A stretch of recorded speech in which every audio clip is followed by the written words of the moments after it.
gentlemen, while we are confronted with the climate crisis, it demands the most urgent collective action. In 2022, Pakistan faced massive floods of humongous proportions that caused huge losses amounting to $34 billion and many valuable lives lost. This year again, we are dealing with another mega flood with thousands of villages washed away from the face of the earth, millions of people displaced, more than 1,000 killed, and billions of dollars of crop, livestock, and property washed away, lost to flood waters. Our nation stands united in these testing times, and we are dealing with this natural calamity with remarkable resilience by the grace of God. I have declared a climate emergency to cope with this challenge. The catastrophic floods of 2022 and 2025 this year are glaring examples of loss and damage caused due to climate change. Pakistan, to the contrary, my honorable guests in this hall and through the cameras around the globe, Pakistan contributes less than 1% of global emissions annually, yet it continues to face the relentless brunt and muddy waves of climate change.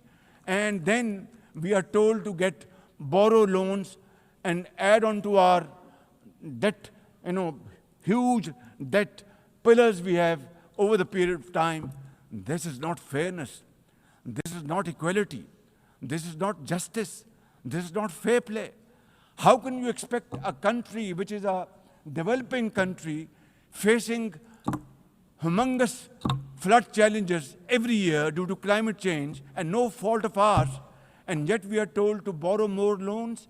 I think borrowing loan would be destroying your economy. We will be better off than not borrowing loan and standing on our own feet, working hard, tirelessly, blood and sweat, and we will, inshallah, make Pakistan a great country, inshallah.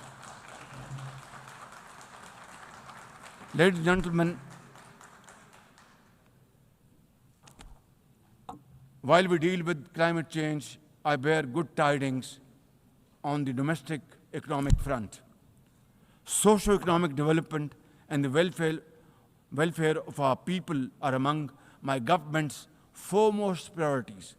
We have successfully implemented deep-rooted structural macroeconomic reforms, modernized and broadened our taxation system, intensified efforts to mobilize productive investment, and embraced digitization, AI, and crypto as the tools of the future.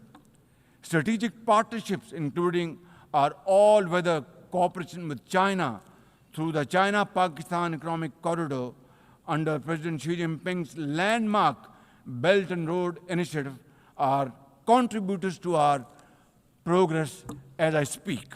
I admire the vision and foresight of President Xi Jinping, whose recently launched Global Governance Initiative, along with other global initiatives, offers a comprehensive framework for a more just, fair, and inclusive development. Excellencies, as a non-permanent member of the UN Security Council, Pakistan is playing its constructive role in conflict prevention.